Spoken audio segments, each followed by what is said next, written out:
Good evening to you. Good morning to you. Good afternoon to you from wherever you are watching from. This is Maiyegun live.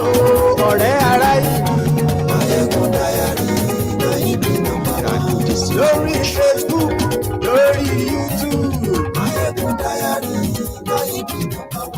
Gbogbo bó ṣe ń lọ ni Maiyegun já wa sí. Àṣírí ọ̀jẹ̀lú kì í bò níbẹ̀ o. As you are joining, remember, share the broadcast. Invite your friends. And invite those who are not friendly friends.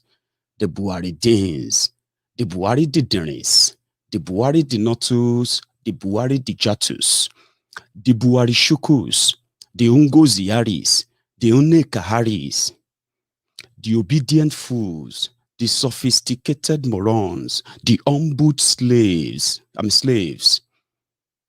the Mumumadus, the Bele lecturers, the Mumu lecturers, the social media bandits, Facebook adsmen, all the clans of the cyberbarians, all the clan of the Buhari idiots, the Lagos Abobakus, the Oshogbo Almajiris, the crumb eaters, the crumb chasers, the ass lickers, the all risers. Tell them, Maiyegun today. And yes, Maiyegun today. Lórí Facebook, Maiyegun today. And yes, Maiyegun today. Lórí YouTube, Maiyegun today. And yes.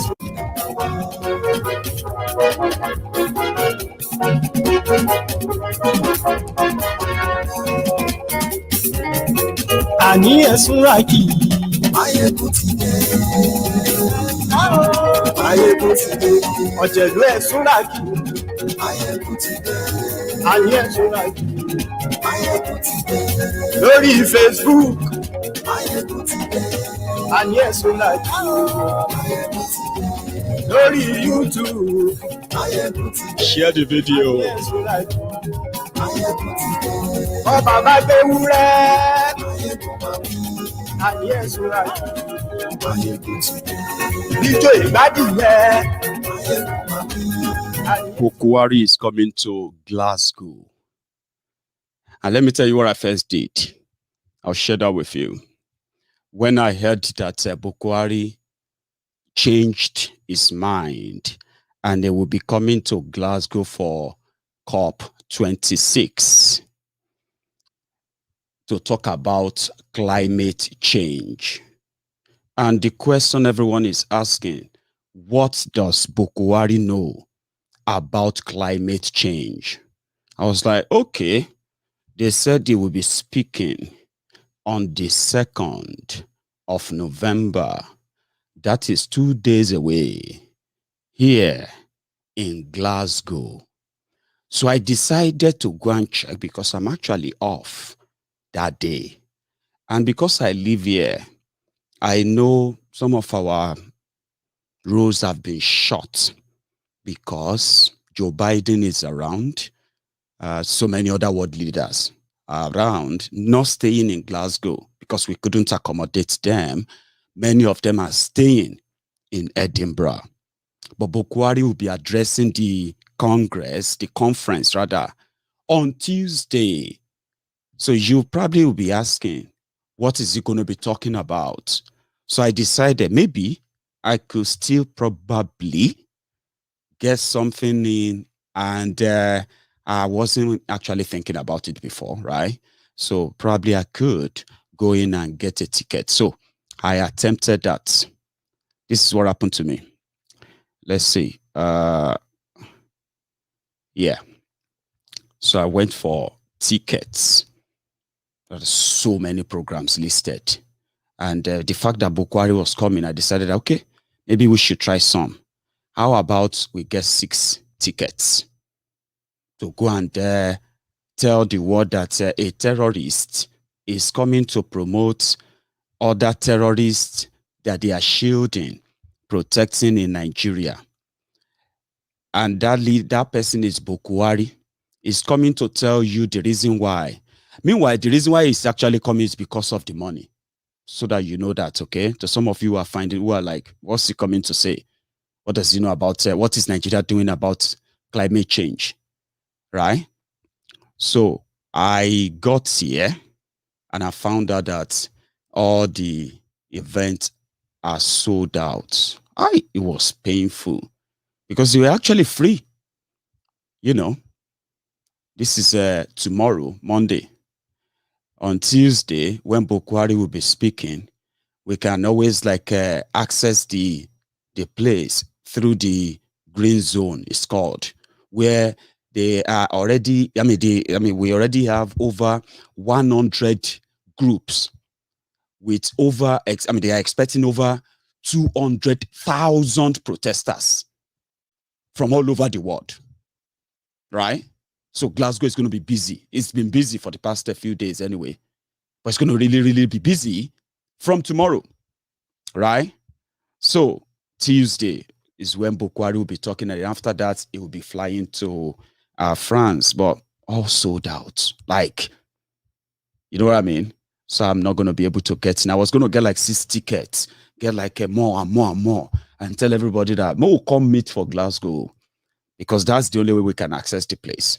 I mean, like officially, which can take anything we want to take there, Yoruba nation, Biafra, everything. You can hold everything just within the ground. You know, you will see Joe Biden, you will see him, Joe Biden, you will see everybody coming out there.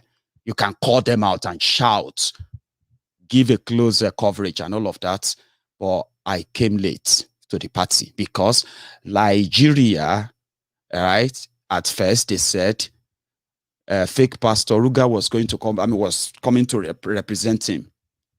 So we're like, that one is just a back door, backbench, you know what I mean? Babysitter. Then they changed it when they returned from Saudi Arabia that they took him to just a few days ago. And now we can't really gain access. I don't know how many of you have already got this ticket because I think I'm the only one who came late to the party. But what do you think Bokwari is coming to talk about? To tell them about the drought, the famine, the what do you call it? The destruction of the Sahel in the deserts, which makes the Fulanis and their cows to be moving to Nigeria, and that is why they are kidnapping people because they need land.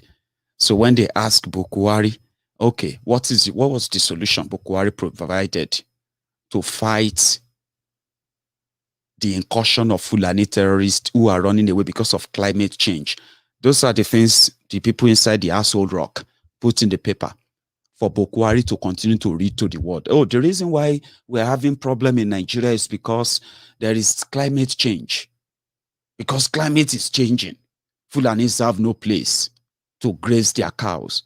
They have no place to live normally, so they have to move because or else they will die of poverty and all of that. And the solution that Bokwari has is national livestock.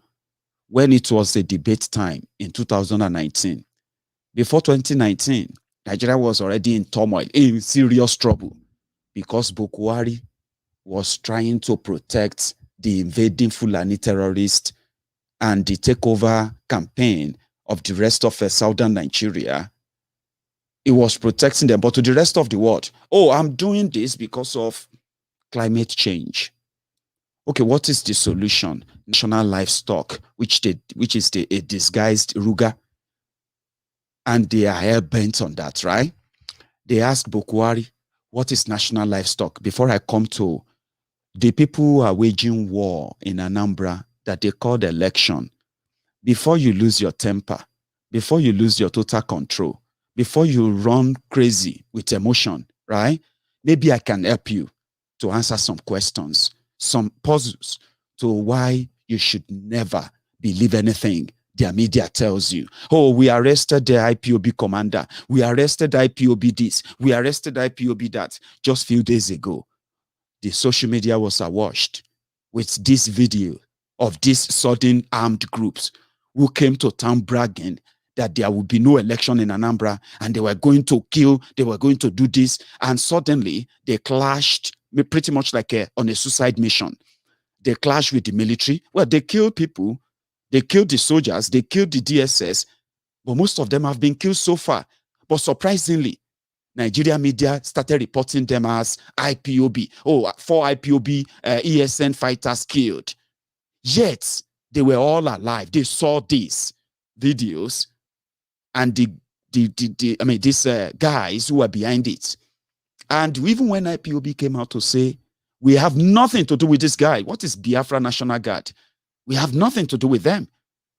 Yet, Nigeria media still continues, right, to propagate it as 4 ESN IPOB member killed, 3 IPOB member killed in Anambra, 4 IPOB member killed, and all of that, right? I'm still coming to that. But what really gave birth to that, and the reason why, if you pay attention very well, probably, you are likely never going to fall for all the flying propaganda up and down that are actually claiming innocent lives too. National livestock, climate change, Fulani terrorism, the albatross, the terrorism in Nigeria, which they have told you that they can't call them terrorists. You can call them bandits. You can call them vandals. You can, but don't call them terrorists. These are people who need land. And because they need land, and some of you will not give your land, that is why we're having all these problems. That's why they are kidnapping you. That's why they are kidnapping you for ransom, because if we give them land, you know what I mean? This will reduce. It's all about climate change to the rest of the world. That's what Bukwari is coming to tell them. But to Nigerians, what is national livestock, Bukwari? Livestock. Huh? Livestock. National livestock. I will talk about it. He doesn't know. He doesn't. I think he doesn't know. These are all directed at Mr. President. So corruption, yes, let me know. He can talk for He himself. doesn't know. He doesn't. I want Nigerians to give you another opportunity to do another 4 years. Why? Well, I He doesn't know.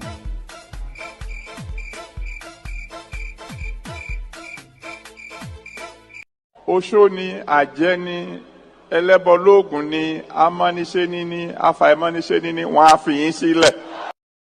Amen. Now, that is the bobo. Now, if you are watching my video and you are somebody who is so keenly interested in happenings in Nigeria, especially when it comes to insecurity, you have managed to be fair and balanced, and you want to hear from both sides. And if you are indeed so fair and balanced, right? The bone of contention started from when Bukwari failed his own government in Nigeria, that the government, the cabinet that will be overseeing the affairs of every concerns of every Nigerian, right? He filled them with people they said he trusted. The people they believed would unite the country in their own way.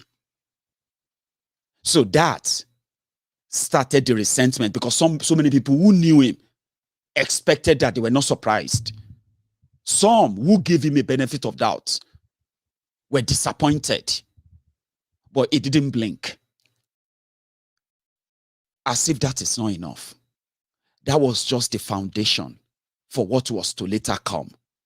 Now we now have a government who puts together all their machinery and resources, fighting for those they once told us were from Niger, Chad, Mali, Sudan, Libya. They blamed Gaddafi's death for why we are facing terrorism in Nigeria, until we later realized that it was actually funded by those celebrity religious leaders, political businessmen, and all of them in Nigeria, in northern Nigeria. So they blamed. Now, all of a sudden, it became the policy of the government to try to convince the Nigerians that, listen, the solution to this problem is that we are not actually looking for lands for Fulanis from Katsina. We are not looking for lands, right, for Fulanis from KANU, from Zamfara, from Kerbi, from Niger, from Sokoto, from Borno. They are looking for lands to resettle the invading aliens that they told us were from Chad, Mali, Niger, and all these places. Number one, they bamboozle you with their lies to distract you from their failure, that they allow them in the first place, that they have now come in so well, that they've domiciled so well, that the only solution for Nigeria to have peace is for southern Nigeria to begin to give their lands. How did I know that?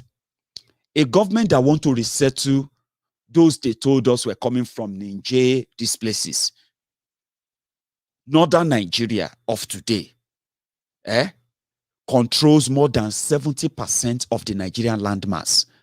The remaining under 30% is southern Nigeria. Now, when you have people who are invading and they have been kidnapping and killing people, if you think allocating lands for them to resettle them will bring peace, how come in 6 years no northern states, especially those of them that have been ravaged by the bandits, they call them Fulani terrorists, no single of them has successfully show us a completed Ruga settlement for Fulani from Mali, Niger, Chad, and all these places? Maybe you don't understand what I'm saying.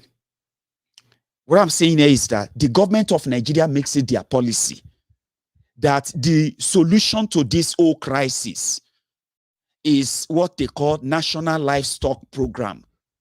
And that National Livestock Program is that the Fulani terrorists who are committing all these crimes everywhere, in their book, they are doing it because they are running away from places they can't feed their cows. And you, Southerners, you are not accepting them by giving them land to graze their cows, even though you don't know how they got into Nigeria, even though you expect Nigeria to have border. So it is now the policy of government, of Bokwari, that for a solution, let us resettle them through a program called National Livestock. And this National Livestock, they have to be domiciled in different local government areas of southern Nigeria, even though no single northern state in northern Nigeria has shown us a completed Ruga for the past 6 years. But every time the southern Nigeria says, oh, we have to defend ourselves, they will tell you that decision is against the North.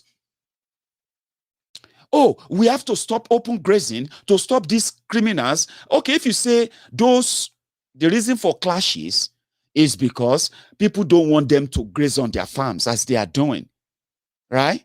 Now, we are going to ban open grazing so that we can know those who are actually genuine cow rearers, cattle rearers, And then if they commit crime, we can identify them. Then we can also identify those who are criminals who go out there to kidnap people. Because Bokwari's government's national policy is to resettle them with Nigeria money.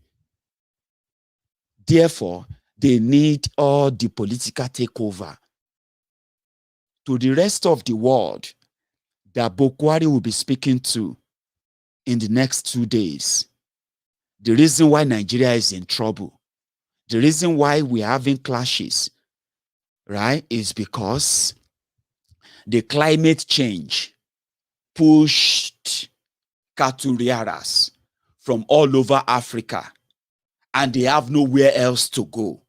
All over Africa or West Africa, they chose Nigeria. It was climate change to help Nigeria we need to give them money. Now, listen to this. Even if they have not built Ruga, I told you that the people they are telling you they want to resettle, the people that are killing people in Oyo, killing people in Ogun, displacing people and killing people in Ondo, killing people in Ekiti, attacking people in Oshun. All these, let me take that again. Let me put it this way. All the people who are killing people in every part of southern Nigeria, according to the government of Nigeria, it is because you have all become hostile to them. And since they can't graze on your farms, and as they call it, clashes, when you look at the record, you will realize that the only people killed are the locals, never those they claim were cattle rearers that clashed. So they decided what I called a political takeover by force in southern Nigeria. They are playing the game, the exact one you are seeing them play in Biafra land today. They told you they had no idea what Nnamdi Kanu has in stock for them, but they can feel the presence and the vibrancy of the IPOB. And at the same time, they can see through the cracks, the crack between the Igbos and everyone whose parents, I mean your parents and then forebearers fought to break away from Nigeria. They could see through the crack, and they took advantage of that to set up what you are now witnessing in eastern Nigeria. A kind of political takeover that you won't pay attention to, but since it is convenient, especially for now, to blame IPOB. See this cap I'm putting on right now, automatically makes me, in Nigeria right now, it automatically makes me as one of the most dangerous people on earth in Nigerian government's book, because I'm putting on this cap. You know why?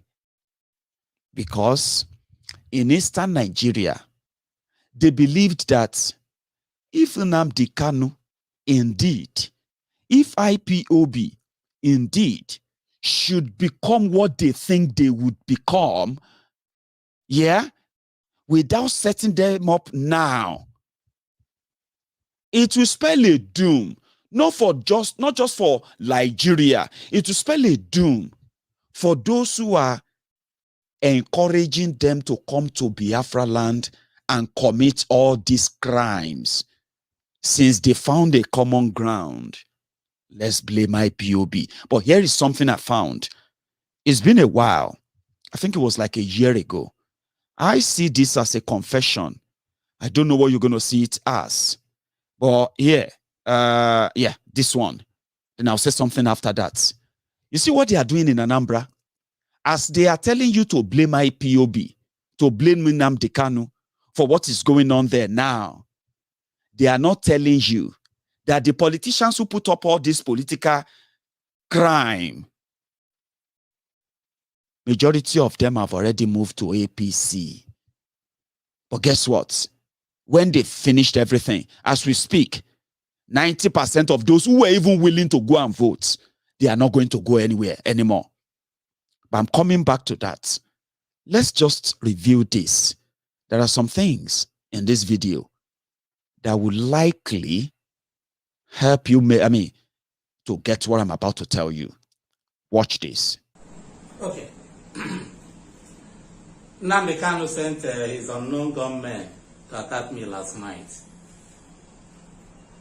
Perhaps he thought my security men were like the Nigerian security men. He can overpower and intimidate them, who will see his men and run away their guns, and they will enter the offices, their stations, and burn them.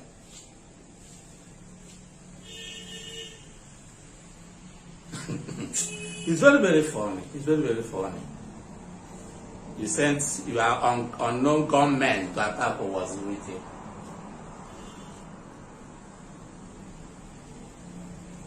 I don't know what to say about it, about anything like that. I know you very well, and I know that you are an inconsequential fellow. The most cowardly person on earth. I know very well. I brought you up.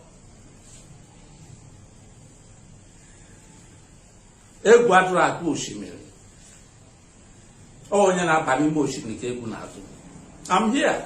You can see. I'm sitting in my nightgowns. I slept here. I didn't come into this place this morning. Show them. I come from.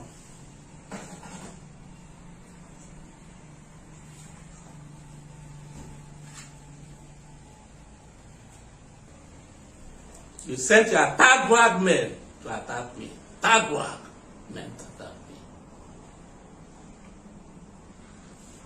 If there's anybody that should know me better, it should be Nnamdi Kanu. When I opened the radio for you, you started using it to castigate me.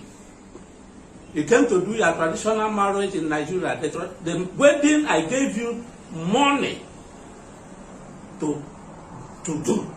I was the person that gave you 450,000 naira to marry, to get your wife, to do introduction and all that. But when you came to Nigeria, because you were castigating me, you told your sister, who is in the police up to today, to organize mobile policemen for you, to give you security, to provide security for your wedding. Your sister brought all manner of mobile policemen and guarded the wedding ceremony. With the crowd, with everything, all the security men, SSS, them. They were there. I sent my men to arrest you. My men came to the gathering in the presence of the so-called mobile policemen. Came to the high table where you were and took you out, put you in the car and brought you before my presence in Ogwe.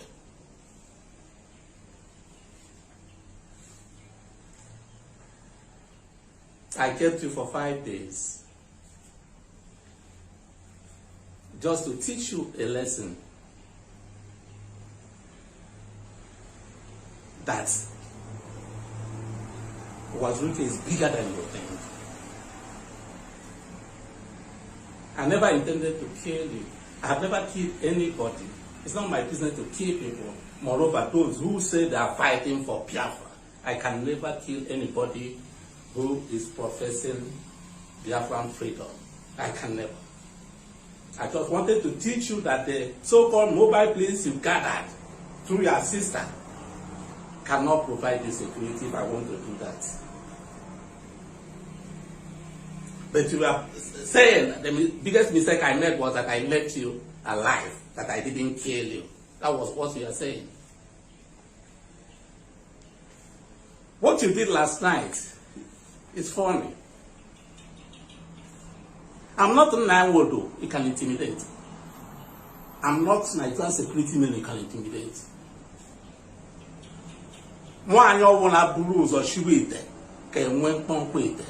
All these things you are doing today, we are things you learned probably from me, or there she, blah, blah, blah. My men that came to arrest you in your wedding, were they armed? They were not armed, but they brought it to me. You know where? Why I'm doing this video is to tell those who say that clamoring for Biafra by how much Nnamdi Kanu is agitating for Biafra. If you're agitating for Biafra, to attack Owazurike should be the last thing you can do. Because I'm the originator of the struggle. To attack me will be the last thing you can think of. But you sent your men to attack me. I just want to tell our fellow Biafrans, I've been saying it right from the word go that Nnamdi Kanu was recruited by those he's working for up to today, that he is not working for Biafra. That's what I really want to do, to tell them. Nwazuruike. The legacy he loves to brag about is that whatever all of you love about Nnamdi Kanu, he discovered him. He should be given that crown for discovering him.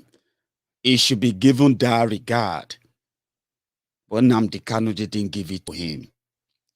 And he confessed on camera of kidnapping him on his wedding day. And he bragged about it.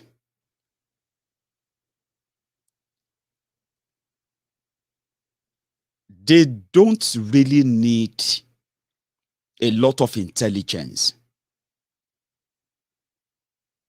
before they carry out all of these crimes that you are witnessing today in Biafra land. There are already people inside who have a very strong resentment for Nnamdi Kanu, and destroying IPOB is actually a big goal. It is so unfortunate that some of you actually place into their hands all the time, where they carry out this crime and they call them unknown gunmen. Some of you clap for them. I'm glad many of you are beginning to distance yourselves now, because the only name that is strong enough to speak when Biafra is mentioned is IPOB. Let us be honest. They are the only non-violent, organized, peaceful self-determination organization on Biafra, and in fact, of any self-determination organization in the world. They have members that are visible in more than 140 countries. They have representatives in virtually more than 200 cities in the whole world. They meet, they talk, they have pages, they have existence. You can see them, you can meet them locally. They are everywhere in Biafra land. They are the most organized. Never ever clashed with anyone, never ever had any problem until Boko Haram, and they were so afraid. You see the local ones, because it's so difficult to call them terrorist organization. How dare you? If Boko Haram didn't come after them, would you call them terrorist organizations? But they needed that. But they were not prescribed by Boko Haram. IPOB was prescribed by the Igbo politicians, and the likes of Nwazuruike. Do you know why it's easier for them to pick all the IPOB members? Number one, that they are peaceful. They know they are not armed. They know. They know. They know that these are people who always have meeting places. These are people who painted buildings as meeting places for IPOB, discussing Biafra. And for the 6 years I have known them, and for the 6 years many of you who are actually members, genuinely, have you ever attended any Biafra meeting where they were telling you that the next thing is to go and mobilize for war? I bet not. It has always been about why Biafra? What can we do? Locally and internationally. What is the organization more reliable, more widespread, more organized, that we can channel our Biafran dreams, the Biafran explanation, the Biafran campaign, enlightenment, and all of that we can channel them through. IPOB seems to be the organized. And people are paying their dues. You don't pay dues by your credit card. to a terrorist organization with you? Because the criteria making IPOB terrorist does not match anything in the criteria that makes any organization a terrorist organization in any part of the world, except in Africa. So Boko Haram didn't proscribe IPOB. IPOB said there will be no election in Biafra land that they are going to participate in. Many of their members, they didn't even register to vote, which means they can't even vote. They won't even vote. And they said, on the day of election, they are going to sit at home. Surprisingly, majority of the people that some of you think they are not sympathetic to Biafra, they are. Maybe they are not carrying IPOB flag like you would expect, because it's all about IPOB. So you, that's a target. We can put a spot on this. We can destroy this. This is destructible. And the IPOB members are telling you IPOB is indestructible. Even if you kill Nnamdi Kanu, you cannot kill IPOB. You know why? It is the most organized self-determination organization in the world as we speak. If to say Nigeria was a country, Nnamdi Kanu won't be in any detention. Nnamdi Kanu will be the symbol, the model that will bring together, as he did, that will keep together these compatriots of Biafra, many of them that Nigeria forced them out to go and find their greener pastures elsewhere, because Nigeria is dry. No matter what you try to do, you know how it's structured, you are going to lose out. But Nnamdi Kanu brought them together. IPOB Italy, IPOB Germany, IPOB Europe, IPOB Eastern Europe, IPOB Western Europe, IPOB Latin America, IPOB South America, IPOB North America, IPOB here, IPOB Asia, IPOB here, IPOB, Qatar. But just one figure that connects them, just by telling them that it is the right thing. If you choose to leave Nigeria, it is indeed the right thing. For this reason, for that reason, even if you are not thinking about it before, maybe you should start thinking about it. People believed that. That's not a terrorist organization until terrorists took over power in Nigeria and changed the narrative and forced many of you to agree that wearing this hat makes me more dangerous than people carrying AK-47. So the people that proscribed IPOB, the people that are spending billions to destroy them, what do you think it will take them to put together these ragtag criminals that they called unknown gunmen? Because they have the media already anyway, right? They have the media in Nigeria that is ready to copy and paste IPOB, 4 IPOB members killed. A young man is paraded. I don't know if you have seen his image right now on social media. They said he's IPOB commander in Anambra. So he's arrested and they put guns before him and they put military camouflage, military uniform. They put it before him after they shot him on his leg, and then they took the picture. They said IPOB leader arrested. He is IPOB member. And what is IPOB? Indigenous people of Biafra.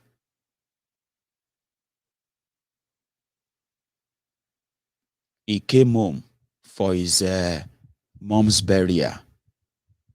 The local people, the people who actually knows them as, he's IPOB member. Oh, these are the coordinator here. That's the coordinator. Since this whole madness started, many of them have tried to move away without having to cause any trouble.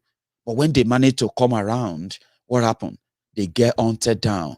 You know who are those who are pointing them out? It is not those repentant terrorists in Nigerian army that they send down that are hunting them. They are not that smart. But they have enough money. In those armored tanks, they are moving to eastern Nigeria. Enough money to buy those information. And they are also good for the PR. See, the media says we have, we killed 4 IPOB members who were shooting at us. Yeah, I think it was yesterday when they killed some, when they killed 4, I think we were 2 or 3 people in Anambra.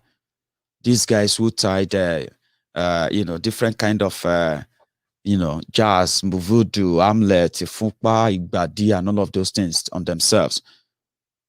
And when they shot them and they realized they were not actually like even Biafrans. They are the local Fulanis from Ebonyi. Surprisingly, guys, this is even different from the Biafra National Guard guys that suddenly appeared from nowhere in Anambra State. And they called them IPOB member, shot and killed. Even when people were saying, these are like, what the hell? These guys are not, if you see some of these Fulanis in Yoruba land too, they will sing Fuji for you. They will sing Apala for you. And they will speak Yoruba very fluently. But you easily tell at some point that, come on. They'll take the wool off. But that would take a lot of explanation. If their media suddenly turn on the camera and say, these 2 people were killed, and we found out that, number one, they are not Igbos. How can we then call them unknown gunmen? On the other hand, Nwazurike and gang, ASARI Dokubo and gang, they have already locally working with these criminals too, telling them that, do you want to capture some of these boys that are following Nnamdi Kanu? They were following me before. These are the boys that we were using before. Suddenly, they all switched to Nnamdi Kanu, the same Nnamdi Kanu that I brought to the struggle, the same Nnamdi Kanu that is rubbishing me. Do you see his compound? Do you see all those limousine and everything in his compound? He's a rich guy. He's made a lot of money from this whole struggle. ASARI Dokubo built a university for himself in, is it Togo or Benin Republic? Where is ASARI Dokubo's university? But it was the same as ASARI Dokubo. When Obasanjo was arresting them then, Niger Delta struggle, we are going to break away from Nigeria if you don't give us control of our oil. You remember ASARI Dokubo? He became rich, very rich. You know what happened? They took them to Abuja. And when they got to Abuja, they realized that, oh boy, so Abuja, they built this Abuja with money from Niger Delta. Boys, wake up. We got collect our share, die. Obasanjo say, okay, make them bring them. When they started blowing up a pipeline, Obasanjo said, go and bring ASARI, bring a Tompolo, bring a Boy Loaf, bring a... I can't remember all their names anymore. They took them to Abuja. They sent private jets, presidential jet to go and bring them from Port Harcourt. All of them assembled in Port Harcourt. Obasanjo flew them to Abuja. When they got to Abuja, they lodged them in Sheraton hotels. They made them enjoy life. After 4 days or a week, they said Obasanjo is too busy. He's, in fact, out of the country. He can't meet them anymore. That they need to go back. When Obasanjo is back, he will send for them again. So they flew them back to Port Harcourt, gave them some money, make them feel good. Few months after that, Obasanjo said he wants to meet with them for peace. So Niger Delta militants, Niger Delta this and that. Obasanjo said, sent for them again. But this time around, the story don't change. When they landed in Abuja, they were, instead of taking them to the presidential suite of Sheraton hotels in Abuja, this is a story ASARI Dokubo told me himself. Because, me, I get my ways around where from the beginning, I get my ways around of bringing people onto Maiyegun's diary Politico until it became clearer that I am not like everyone else. Do you get what I mean? Like, he's not somebody who is looking for this kind of attention or getting starstruck about names and all of that. It's never really going to be easy to manipulate, kind of thing. Very, very kind of a tough guy. But he used to be my friend. He used to come on Maiyegun's diary Politico. He told me the story himself. He said when they landed in Abuja, instead of being taken to Sheraton Hotel, Niger Delta militants, and they were the leaders of Niger Delta struggle. They just moved them straight to Kuje prison, underground cell. All of them. All the Niger Delta leaders, all of them, Tompolo, I can't remember all their names. Some of you will, I'm just trying to remind you the story. But last, after 8 months, Obasanjo released them. Then something happened. Yaradua came and he gave amnesty. So when it was time for Yaradua to negotiate with Niger Delta, because everybody they negotiate with Niger Delta leaders, they are leaders. Edwin Clark, all those guys, all those old men. Now their own career be that. Their career is Niger Delta career. So when federal government want to talk, now Edwin Clark and co. But they are getting old until the militants came. So Yaradua decided to go straight to the militants. If you spend 8 months in jail now, and somebody go say, be militant leader. That was how ASARI Dokubo came to money. Serious money. No joke. Serious money. He's so rich that he was able to build himself a private university in another country. Funded well. Good enough. I don't know every other thing, but ASARI they do. Then Nnamdi Kanu came. But before Nnamdi Kanu came, he don't get wahala with Jonathan.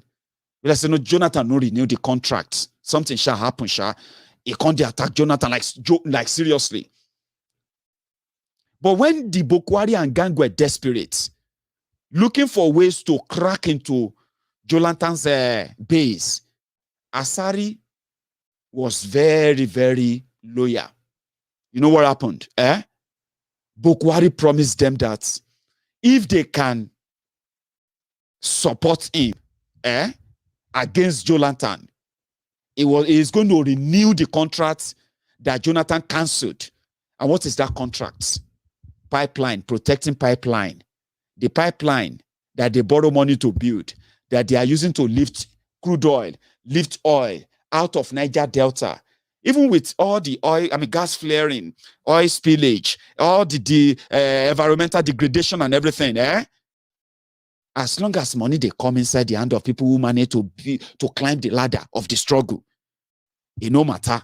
So the contract to guide the pipeline, as the Fulani terrorists and their co are taking the oil of Niger Delta, pumping it away. That was the contract that Jonathan, they said, cancelled, didn't renew, and got these guys angry. And when, indeed, to be fair, in fairness, ASARI Dokubo told me and said, Boko Haram, they no born them well. He renewed their contract. He's paying them. No matter what he says about Boko Haram, they are paying him. They are paying the contract, or else oil no go flow for Niger Delta. Do you understand? Then Jonathan can't lose. Boko Haram, can't become what he became. Biafra struggle happened. And so ASARI Dokubo said, he is the leader of the Biafra from the coastal Biafra, Niger Delta, everywhere. He is the leader. And he actually blessed Nnamdi Kanu. After speaking to Nnamdi Kanu, they became friends temporarily. And ASARI defended Nnamdi Kanu. You cannot do this too. So when Nnamdi Kanu got arrested, ASARI was everywhere too, like for some time. Suddenly, when Nnamdi Kanu got away from those who wanted to kill him in 2017, and then Nnamdi Kanu resurfaced, I don't know what happened. Now, so Uncle Alhaji ASARI Dokubo suddenly just, this Biafra struggle, we have to redefine it. We no can know where Baba dey now, but he's said a lot. He's done a lot. In one of the reports that we received prior to the kidnapping of Mazi Nnamdi Kanu, there was this alleged meeting between delegation of IPOB and ASARI Dokubo in Benin Republic. Please tell me, where is that ASARI Dokubo's university again? Please tell me. I have my reason for telling you this story. Don't worry. It's a bit long. Yeah, I know. You're going to get what I mean now. What's that? Where is that ASARI Dokubo University again? That one a bit, is it in Togo or Ivory Coast or Benin Republic? Cotonou. Okay, they said it's in Cotonou. Cotonou is Benin Republic. Okay, so fair enough. So there was this alleged meeting between a delegation, an alleged IPOB delegation that met with ASARI Dokubo in Cotonou. But something happened. Those people got arrested before Nnamdi Kanu issue at all. Those people got arrested. Even though that news didn't really fly long, before we were broken with Nnamdi Kanu's kidnap from abduction from Benin, from Kenya. I don't know if some of you remember this. I'm going to give you a sec to see if any of you remember this incident in Benin Republic when they said they arrested IPOB members in Benin Republic. This was before Mazi Nnamdi Kanu got kidnapped in May in Kenya. You remember? If one person said they remember, I'm fine. So they said this alleged meeting was between ASARI and this IPOB delegation, and they were apprehended by Benin Republic officials, and Nigerian papers reported it. I think they later got released by their lawyers and all of, or what have you. But it was not long after that ASARI Dokubo came online and he bragged of how he was going to ensure that Nnamdi Kanu, if he's living under the ground, they will find him and they will bring him to Nigeria. How many of you remember that video? I'm just trying to get you to connect the dots now, like helping you to, so that I can then take you back to Anambra. And maybe you can then understand it better.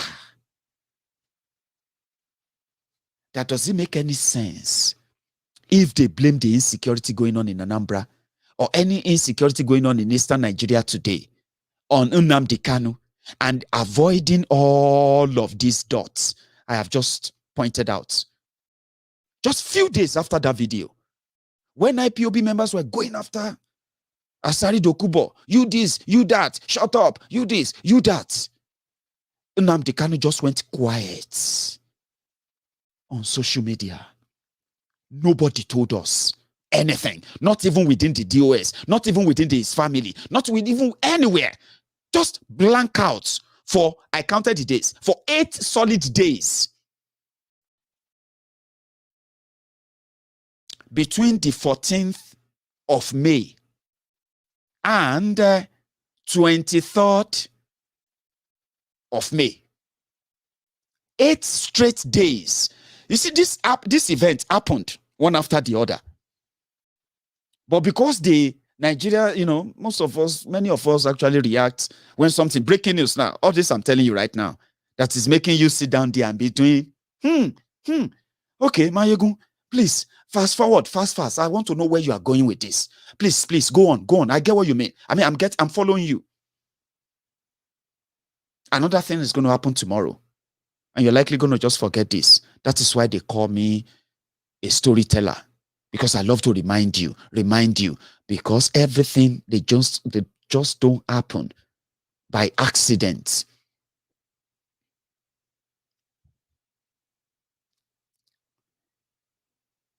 Then, boom.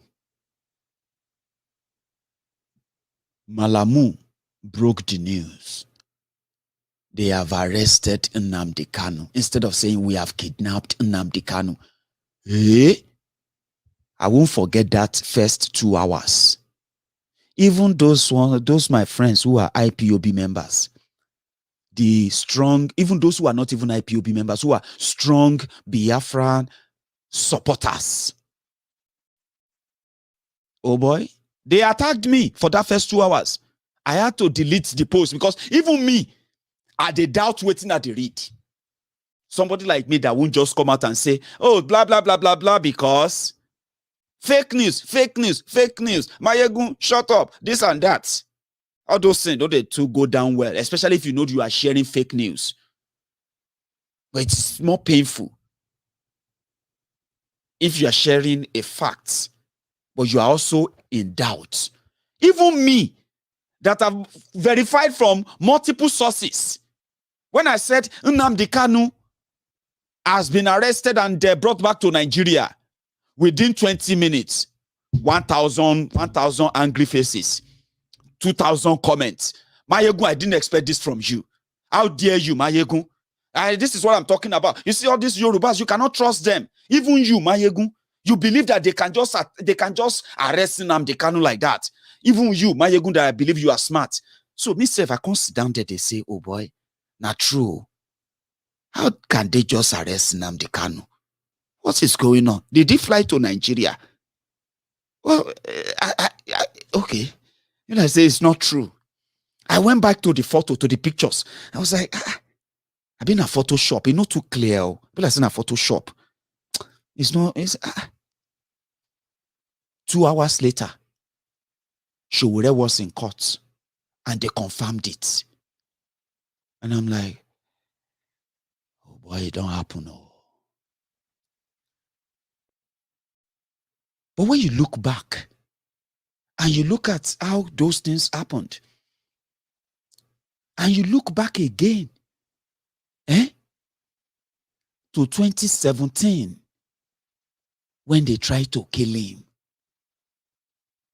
and they killed 28 people in what they called Operation Python Dance. So I decided to sit back. Now that I'm seeing what they are doing in Anambra, suddenly, now everyday shooting, everyday killing, but it's easier to blame it on IPOB. And I'm like, wait. In 2017, it was the same thing. Nigeria said, Nnamdi Kanu said, then he was on bail. And he met with people. And he said, we want Biafra. If they don't give us Biafra, there will be no election in Biafra land. I remember. And it was around April 2017. Now, so story change, somebody that was supposed to appear in court in October 2017, they could no longer wait again. Then they said they want to do Operation Python Dance. And boom, Operation Python Dance was to go to Eastern Nigeria and start picking people who are following Nnamdi Kanu because they are potential terrorists. Because they said there will be no election. But back then, the game was for, I think it was for Ngige, the Okija, Shatabandu. It was the plan to make Ngige also their governor, APC. So it was easier to say, let us blame IPOB. But, the story is different now. Because within 4 years, after they failed to kill Nnamdi Kanu, in 2017, today, IPOB has now been declared a terrorist organization. So, but it is the same playbook. In 2017, Nnamdi Kanu said there will be no election. And suddenly, Operation Python Dance. And suddenly, Nnamdi Kanu must be killed or captured alive. Suddenly, the entire Eastern Nigeria got militarized. They sent armor tank. They sent soldiers. You know what I'm talking about? Now, this is 2021. Anambra election is November, just few days away. So, the same pattern. More crime, more insecurity, more attacks. More people getting killed every day. And guess what? Blaming Nnamdi Kanu. You know why? Shebina them talk say there will be no election. Then they are the one now trying to fight military. They are the one now trying to stop election now. It is Nnamdi Kanu now. I don't know if you are paying attention. No. I know many of you are. But if you are still probably not getting it, I am talking about 4 years after they tried to kill Nnamdi Kanu. And this time around, they didn't try to kill him in Kenya. Maybe they would have killed him in Kenya if they had the chance, because within those 8 days they had him, we probably would have never heard anything about Nnamdi Kanu again. But we don't know what they are up to. Maybe for some reason that those who are closer to Nnamdi Kanu, for 8 straight days, they could not raise alarm that we have not heard from the director for 8 days. And I bet you that also contributed to some of the fights, division, criticism that some of you are now fighting yourselves today about the whole secrecy around the kidnapping and abduction of Nnamdi Kanu. That if you don't hear from somebody a day, I mean, you will raise alarm. Hello, we have not heard from, Well, for straight 8 days, nobody told us anything that they didn't hear from. Even his own scheduled broadcast was cancelled, and nobody heard anything. But they didn't kill him. They decided to bring him to Nigeria like a trophy for Anambra election. Not just Anambra election. The story has changed. It's no longer about election. It is about the power grab, but something you are not paying attention to. As many of you are so busy, and I think I may not be able to even convince some of you with what I'm telling you right now. They may not make any sense to you because you have already bought into that propaganda of unknown gunmen are IPOB members. Since they can walk about and pick anybody from on the street and say, is IPOB member, and put a cap on him. See me now. Me, I'm not IPOB member, but I am a freeborn who can make his choices, especially when those choices are legal. Right? But if they capture me right now, they will display me as a commander of IPOB, Odogbolu branch. They may even say I'm the coordinator for Southwest. Their media will put all my pictures there. They will put guns before me. They will put military uniform. All these things you have never seen in my life. They will put them before me. They will take pictures after beating me blue black. Sure, they will beat me like hell because I'm a terrorist, right? Then they will put everything before me and they will say, yeah, talk. And you don't say me if he talk. Even though I will not talk, they will just have to kill me anyway, right? But there are some beatings that possibly will make me begin to speak in language. And they'll say, hey, so this Maiyegun self na coded spy. I talk him. Say, I am the one coordinating the movement of a weapon from Benin Republic to Seme, to, you know what I'm talking. They can beat me to that point, but they'll rather kill me.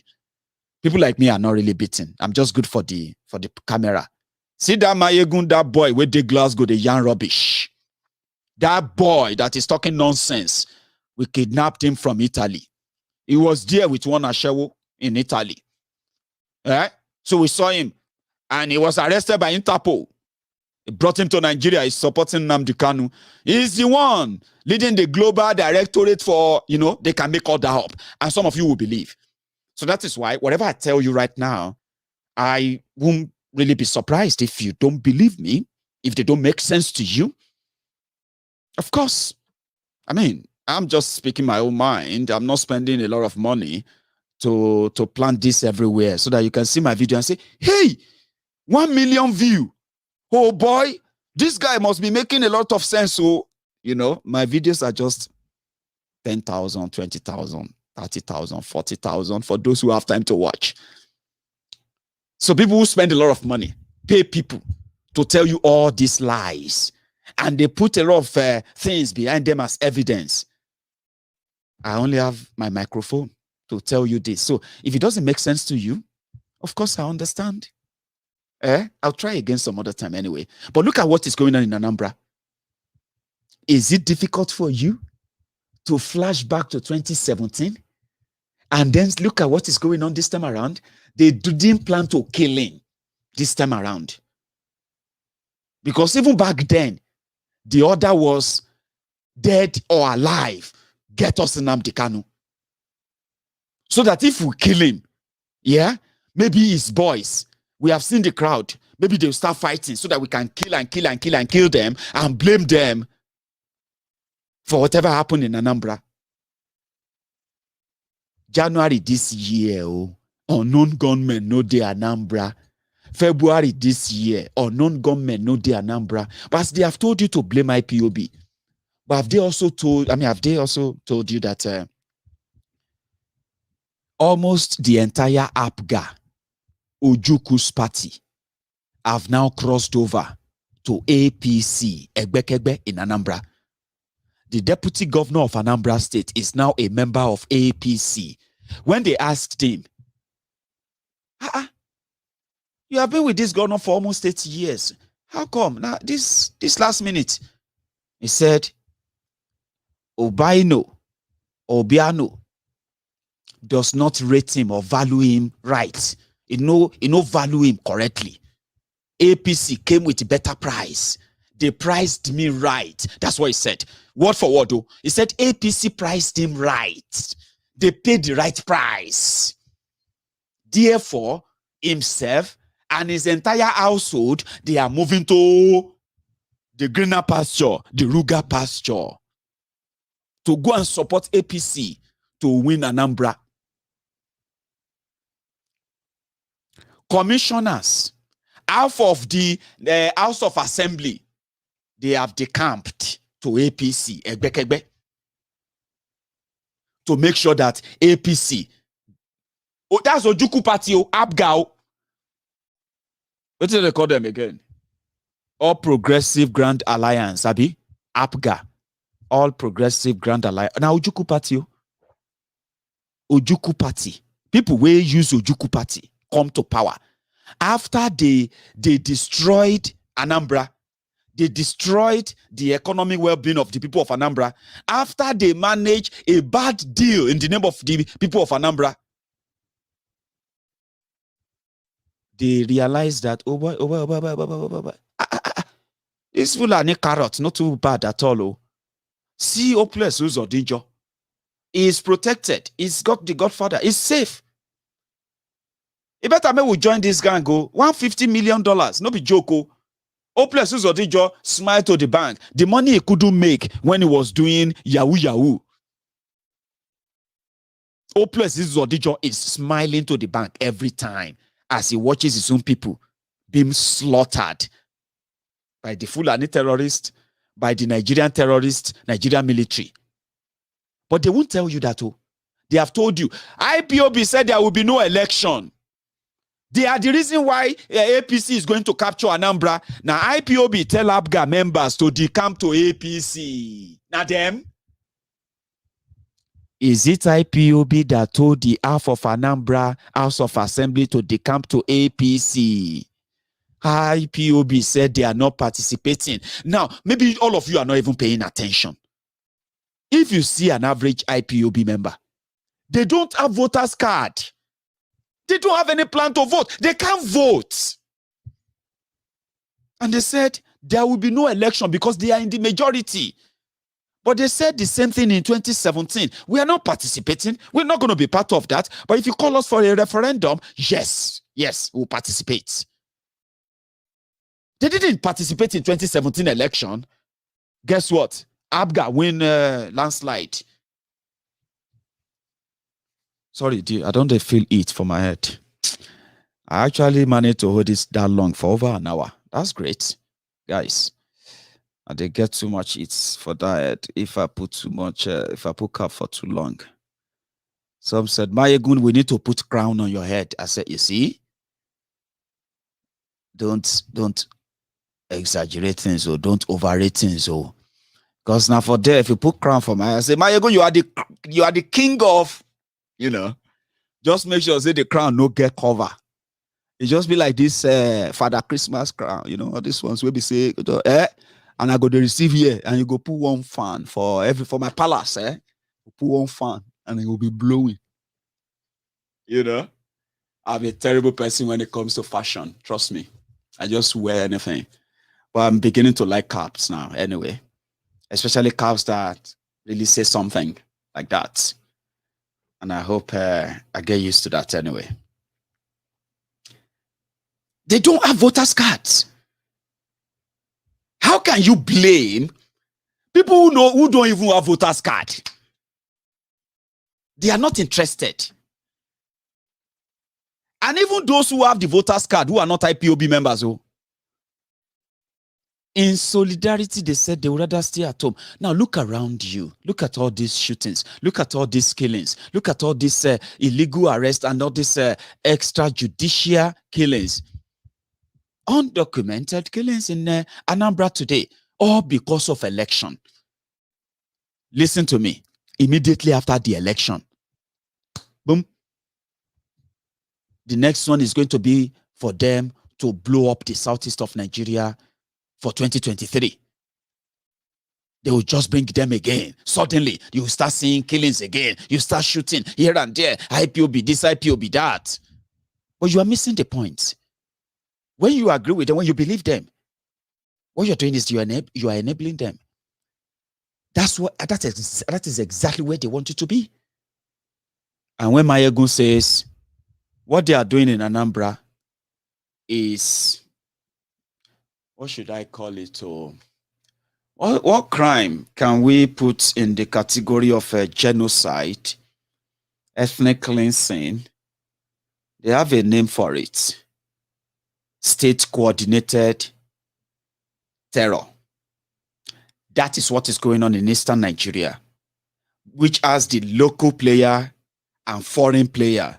I have given you few names, instances of people you should probably look at and say, how did they come about kidnapping Nnamdi KANU? How? These Fulanis are not really that smart. Some people must be doing some things there that actually, you know, I mean, and the same people they need to do something to make sure that you believe that the reason why they have to keep Nnamdi KANU is because of what is going on in Eastern Nigeria. But they're not going to give you a chance to pair them together, to put the pieces together. Because if you do, if they allow you to put the pieces together, all the propaganda will make sense to you. Because the first thing you will expect people to do is that the level of intelligence they said they have, at this point, the government should be honest enough and straightforward, right? Innocent people should never be dragged into all of this in order to make and justify the ongoing ethnic cleansing in Eastern Nigeria. Being honest means if anyone commits crime, hold them for their crime. IPOB members don't have voters card. They don't even know their polling unit or anywhere. They said they are going to sit at home. What else do you want them to do on the day of election? They can't vote. Blame them as you like. In 2017, it worked for APGA. And the people who were in APGA in 2017, who told you that if they lost Anambra, it was because of IPOB. They didn't lose Anambra. They managed to pull it off. Now, they want to blame IPOB again, but they are not telling you that the people who made that happen in 2017, many of them are now in APC. So if they announce APC tomorrow, now, that's just like a license certification for them to go and kill IPOB member. Because you see all this PDP, Atifku,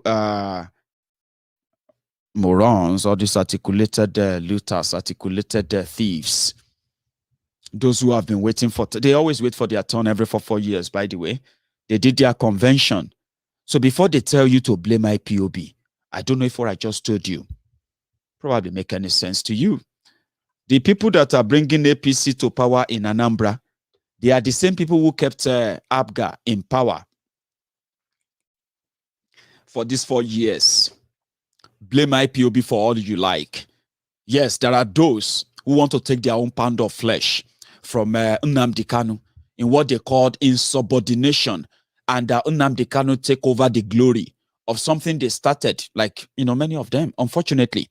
They know that Nnamdi KANU has no money like them, but they feel like if Nnamdi KANU should utilize the resources he has genuinely, if he should make use, or in fact, if he should direct those resources against them.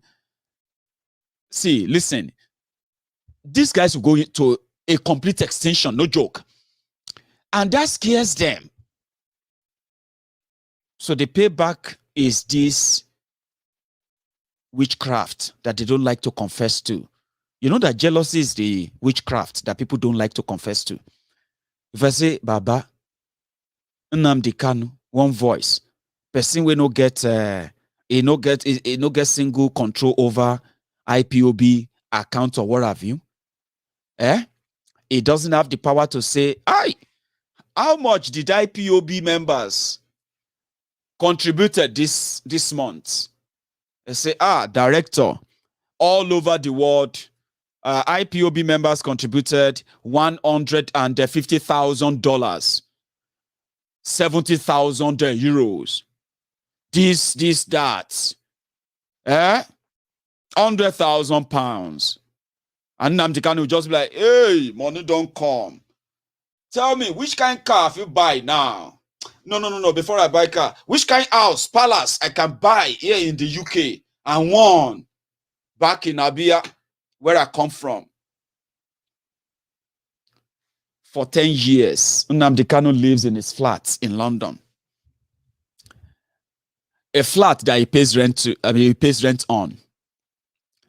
Nnamdi Kanu uses the regular same public transportation like many of you, just like a regular guy, but who has a very, very powerful following. Because he lives in the Western world, he knows. Why would he have to steal people's money when he can't personally afford that? If he faced his life, maybe he would have been a rich guy too. I mean, I don't want to go into that.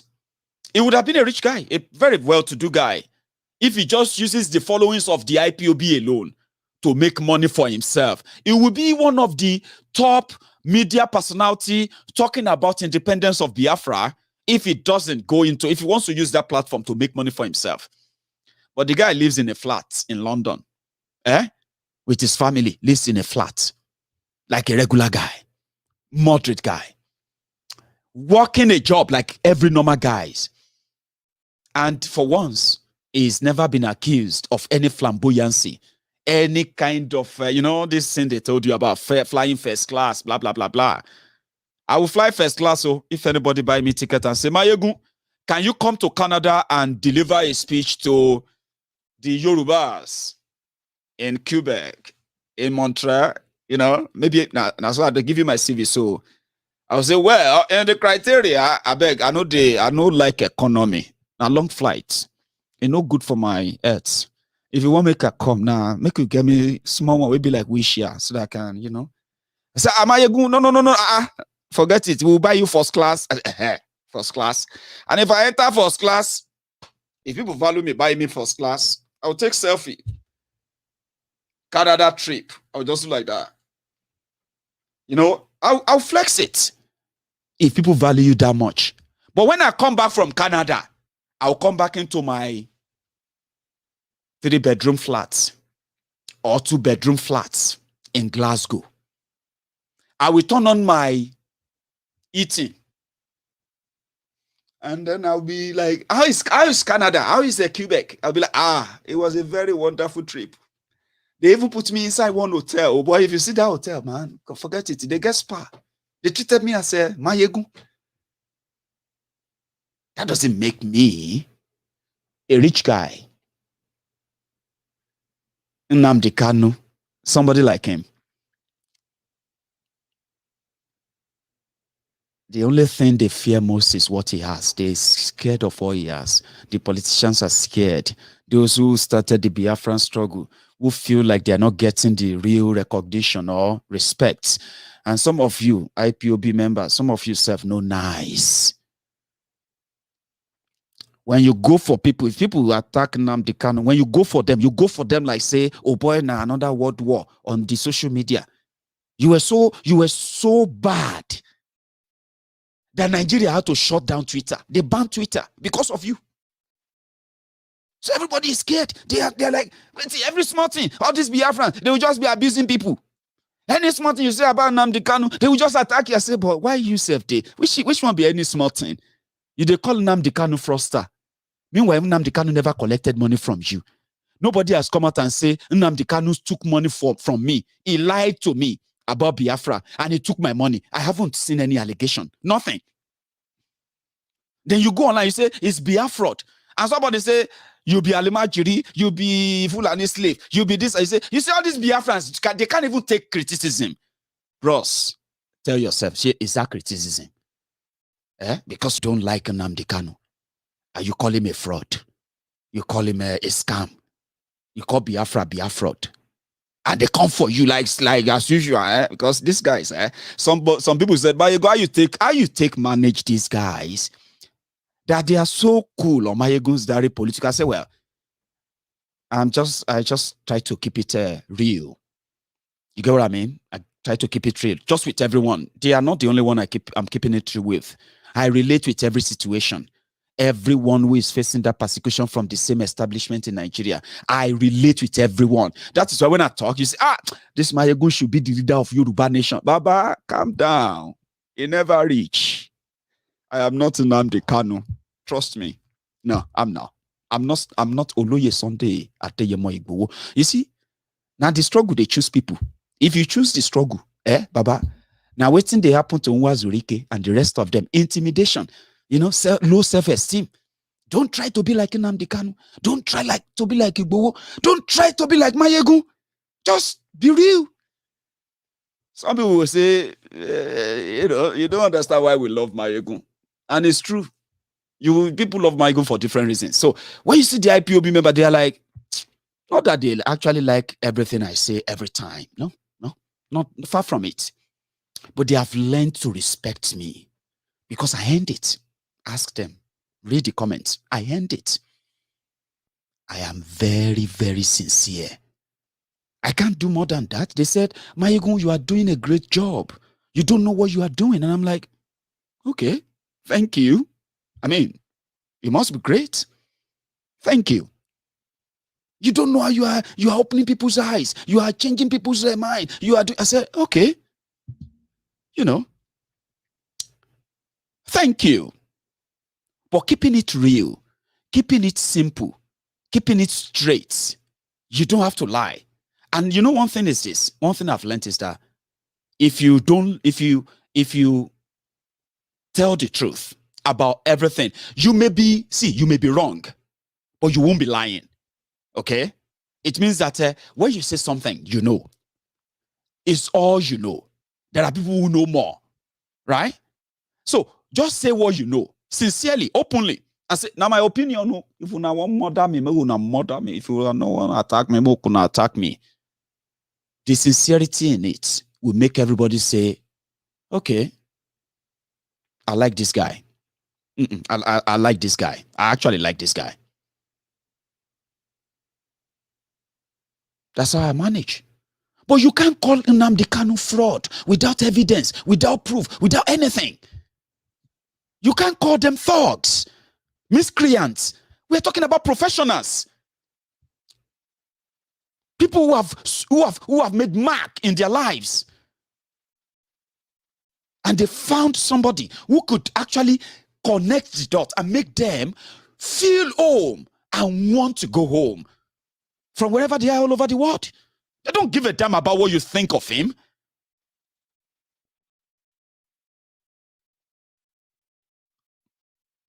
They saw the link. They saw the light. You haven't seen it. Of course, fine. They are not miscreants. They are not touts. Have you actually met them?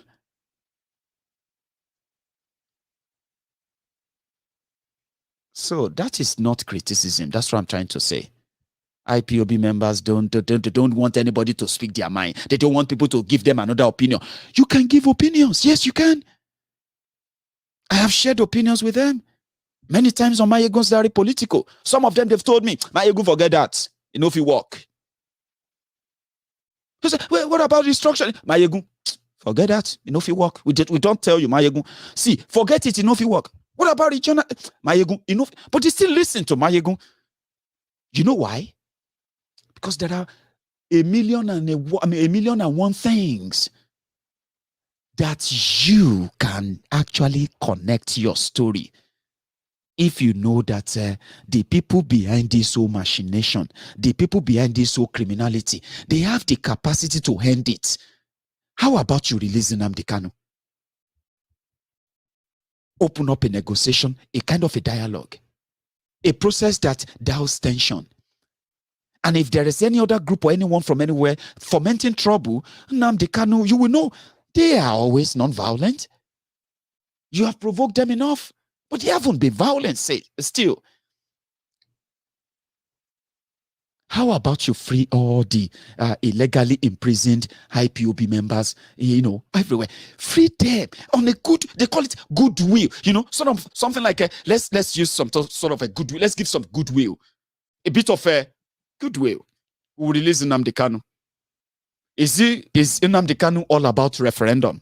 Yeah? Is he all about Biafra referendum? Okay, fine. Let's see how he's going to pull that off, okay?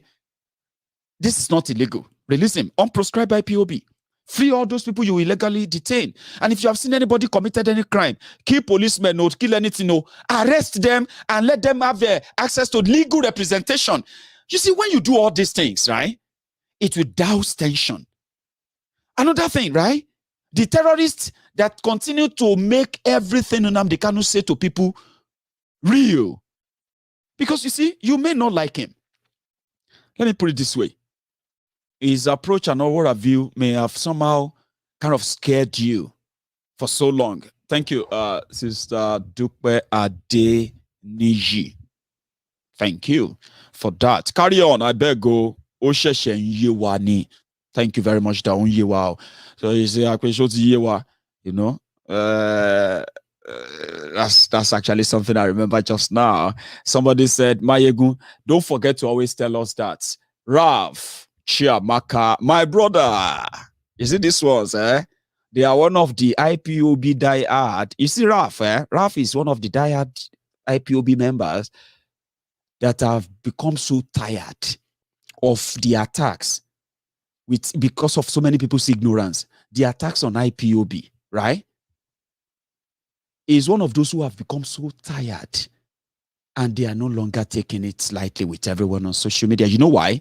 Because what you called criticism, they are not criticism. What does Nnamdi Kanu want? The answer is he wants referendum. So that there are Biafrans who don't want to break away from Nigeria. Of course. But there are still Biafrans who want to break away from Nigeria. How do you figure them out? Give them referendum. Let them vote. Let them decide their own fate. If you want to defeat Nnamdi Kanu, give them referendum. If the Biafran vote to be part of Nigeria, Nnamdi Kanu said, I will disappear forever. But you can't call him a fraud. You can't deny the killings of innocent people by this, your DSS, your military, and come online and call them fraud and celebrate the murder of these people, the killings. And you call that criticism. IPOB members don't like criticism. They always worship Nnamdi Kanu. If you say anything about Nnamdi Kanu, they are just going to attack you. Are you sure you are actually not just saying what I've just said now? Are you sure? To some of you, na cruise. To some of you, na joke. But you see, Raf, I just introduced Raf to you. So, Raf, thank you so much for your super chats. You hand it, bro, me. Raf is one of those our brothers who grew up in Yoruba land, genuinely, the people who actually were supposed to be, we're supposed to be Southern Nigeria, like share our trouble. Again, thanks so much for that, Raf. That's why I call you one name the number one of Biafra. Love you loads. I love you too, bro. Thank you so much. We have got the opportunity to serve again for additional 4 years. And Nigerians will know the difference.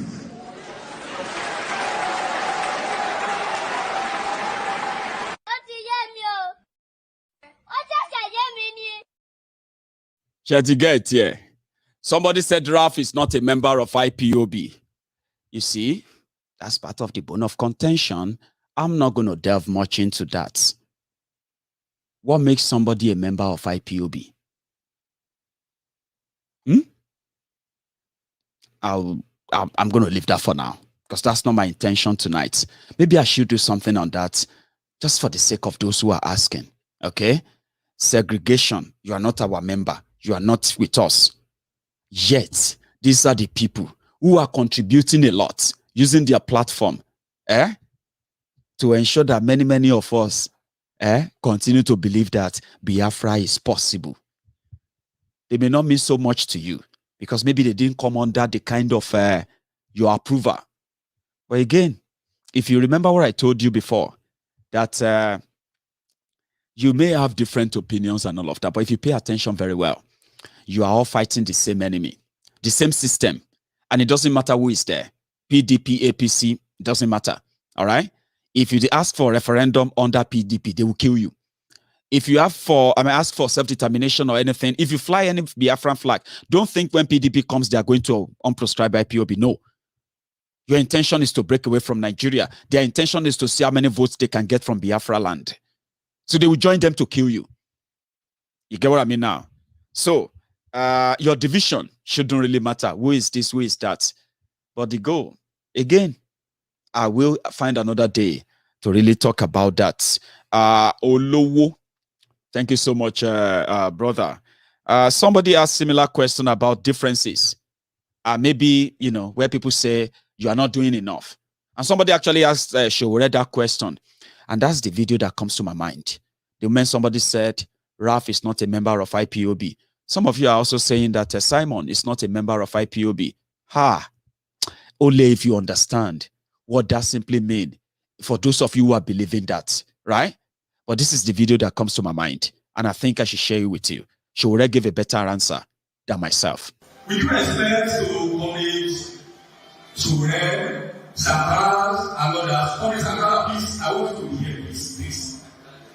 We are the ones that have failed Nigeria. Showore, Sankara, and myself inclusive. Why do I say that? When we are going on, when we are into stability, we have some people we are looking up to. In the human rights world, we have the likes of Chimamanda, we have a lot of whenever we have an issue, we go to them, they give us populate and tutelage. Today, who are the people we are guiding? Are we bringing anybody up? The people of this generation of Sankaras, of Sokoret, we have failed this nation.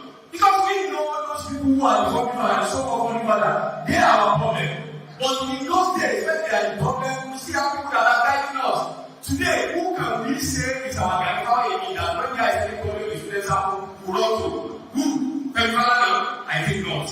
That his generation was responsible for the situation in Nigeria, and he mentioned my name. And I'm one of the people who is part of the generation that doing nothing about the situation in Nigeria.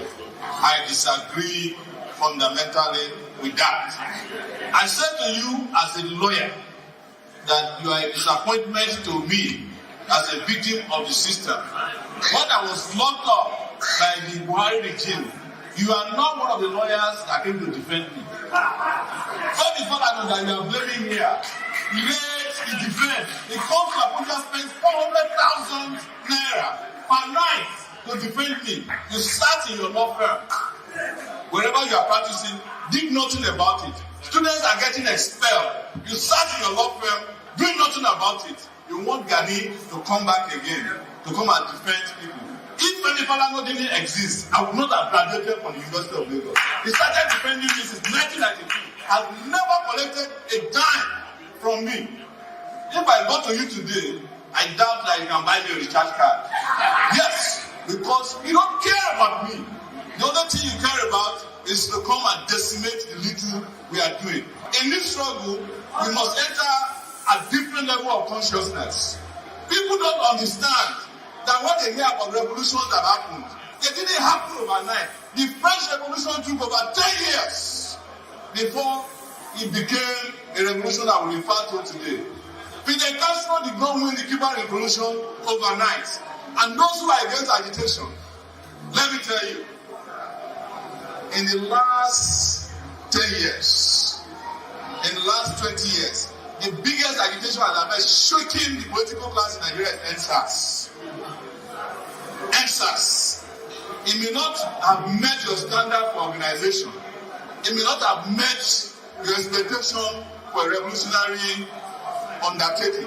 But it did happen, and those in power were afraid to the point that even Buhari, who is typically very taciturn said these guys were coming after us. They want to come and overthrow us from power. You may not like agitation, but you are not going to dislodge the criminals in Nigeria without an agitation. They must be threatened and they must know that the heaven is about to fall on them before they can leave us and let us reorganize ourselves.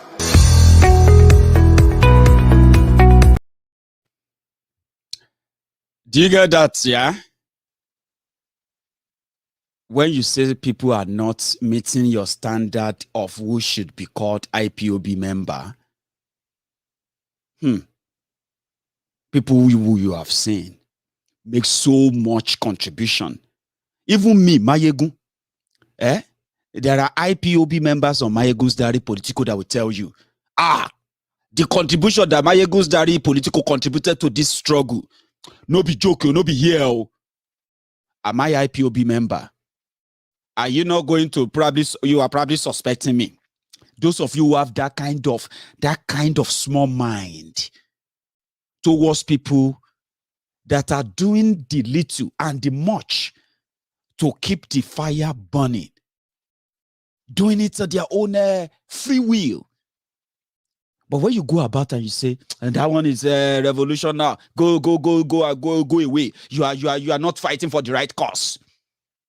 Oh, you go away. You are not fighting for this. Oh, okay, you are Biafra. If you can say that to Simon, if you can say that to Raf, if you can say that to many people you are saying that to today, after all they have done, who is then Maiyegun? Me, I'm actually so used to being told, oh, Benny, get out, go away. I will say, okay, you don't talk to that. I will just go away. Now you go to find me later, say, no vex, I talk to you like that time. I say, no vex, okay. I know the vex.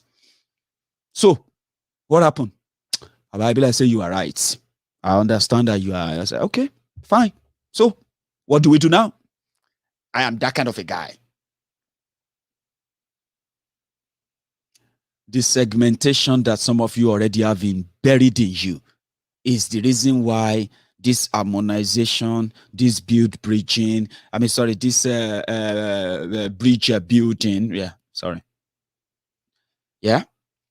that everybody is trying to, the barrier everyone is trying to break ahead and the rest of them. When you jump in and you say, it's not, I'm like, come on, man.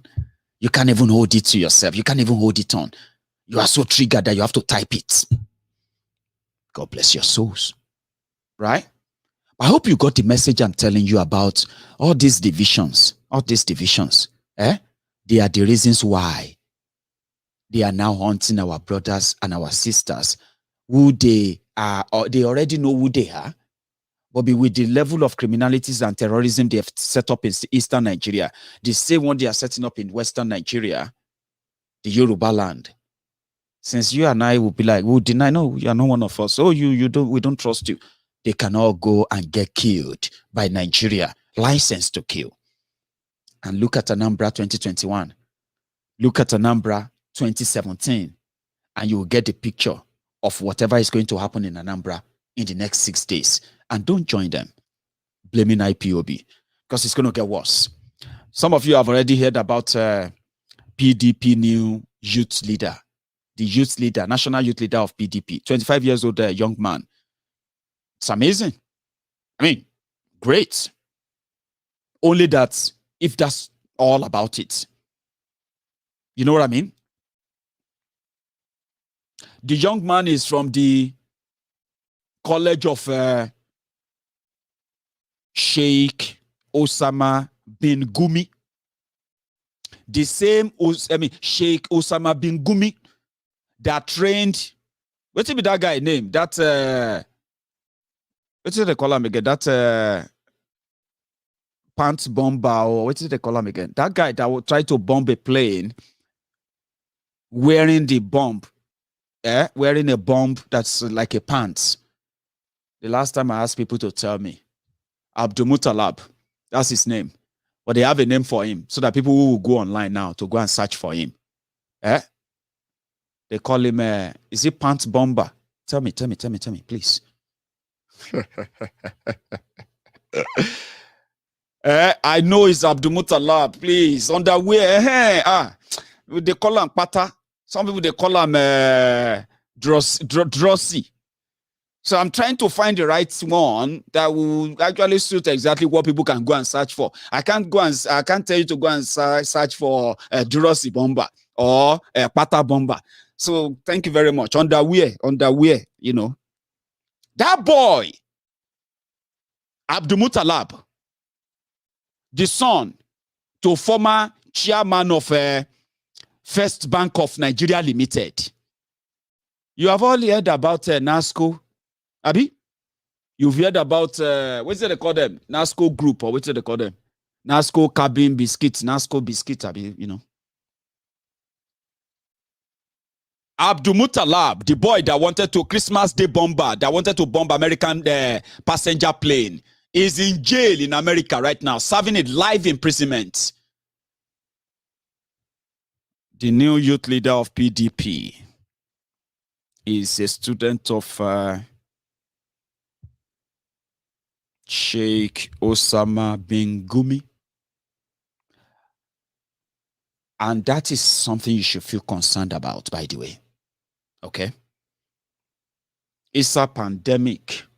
Malamu. And the rest of those gangs who have managed to take over, the jihadists who have managed to entrench and bury themselves in Boko Haram's, in Nigeria's institutions today. Now, so a lot has opened our eyes now. We've seen a lot. The young man is charming.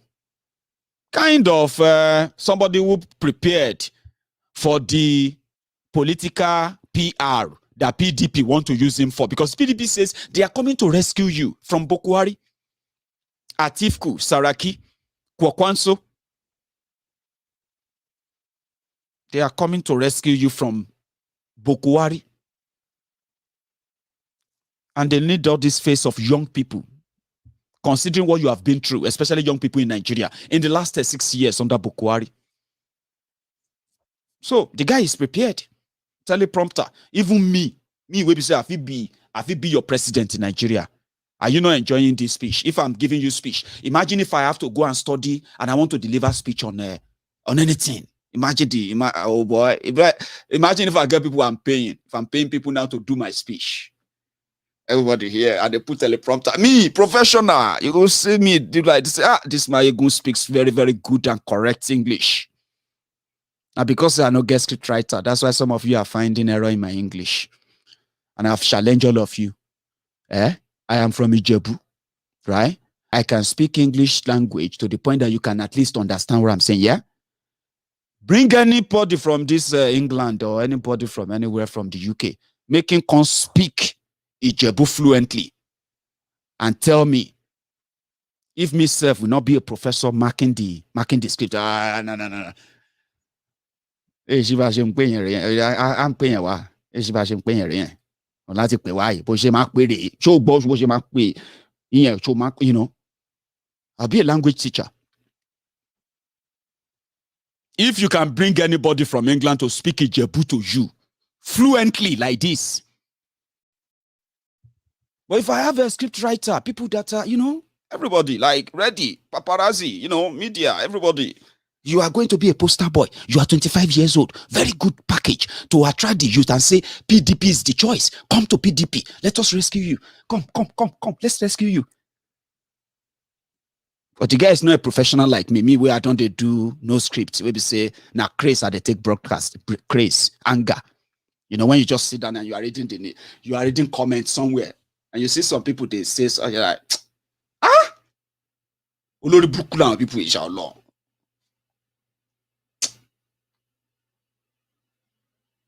7:10. Move broadcast.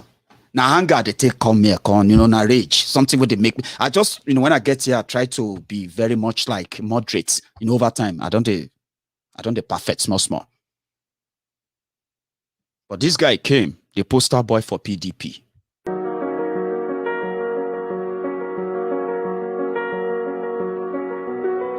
I am Mohammed Kadada Suleiman. I am 25 years old, barely 2 years older than our beloved party. I symbolize both the content and character of the office I'm vying for. Over the years, our great party, the PDP, has been the subject of mockery and ridicule by the opposition, especially when persons considered to be old breed emerge as our national youth leaders. I have a strong belief and conviction that without a strong visionary youth leadership to mobilize the youth, no strategy will be executed effectively. The youth constitute over 51% of Nigerian population, and my emergence as the national youth leader of our great party will rekindle the hope of the youth who felt shortchanged in the scheme of things and will therefore rally around our great party to ensure its success in all elections at all levels. In the light of this, here I am, a dedicated party member that understands the yearning and aspirations of the youth constituency, offering myself to serve as the national youth leader of our great party in order to redeem its image and restore it back to the visions of its founding fathers. Nigeria. We will work with you to build a Nigeria that is not corrupt. I bring you a message of hope.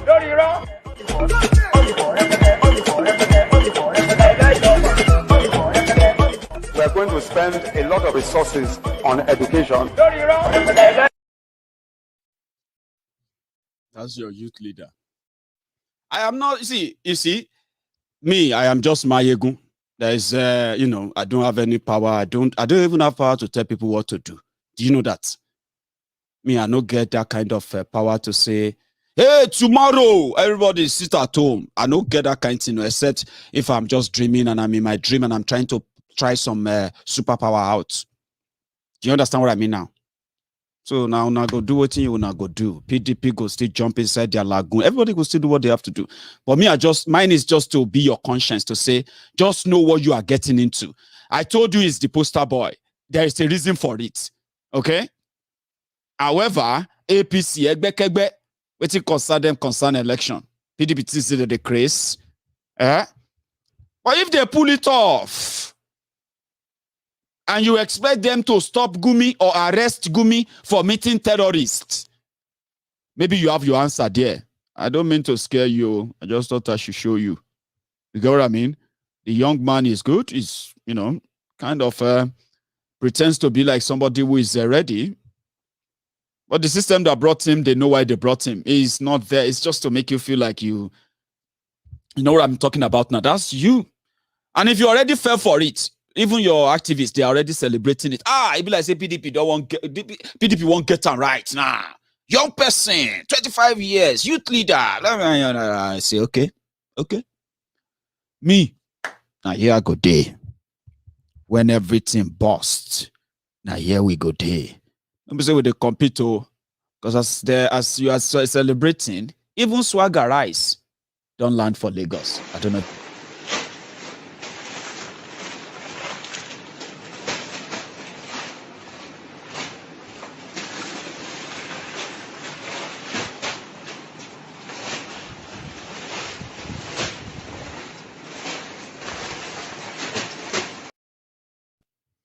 So that is swagger rice. Some people who want to listen to my message, after listening to my message, sometimes when Shakpa enter body, when Shakpa grab them, and Tifnumbu get bag of rice, 5 kg to give. Some people are ready to even stone me if they see me around that time and say, don't take it. That's the swagger rice, na fraud, na lie. Baba, you the craze. No, take am because we dey listen to you, Abi. Say because we dey come dey watch your video. You just say you get brain, you come dey tell us we will die for hunger. Who you help? Baba, who you help? Respect yourself, Maiyegun. I know people who say that to me if they see me face to face. Hey, don't take it. Please tell them no. Tell them is Baba, I say they never deck you, Abi. You go run.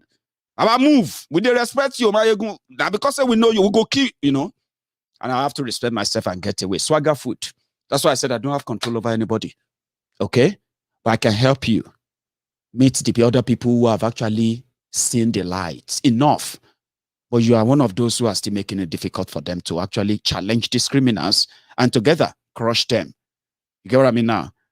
It's all up to you. And I'm not going to blame you for any reason. So Swagger Rice is now available for those who might want to take their own order. You have been hearing about Zamfara Gold. I think you should see what it looks like. So that for those of you who are still championing one Nigeria, when your resources are being taken from southern Nigeria to fund their jihad in northern Nigeria. And I've told you, don't build your hope on PDP. You can. Okay. I'm not going to tell you what to do, okay? But think before you put down your hope there, because I know where it's going to end. Right?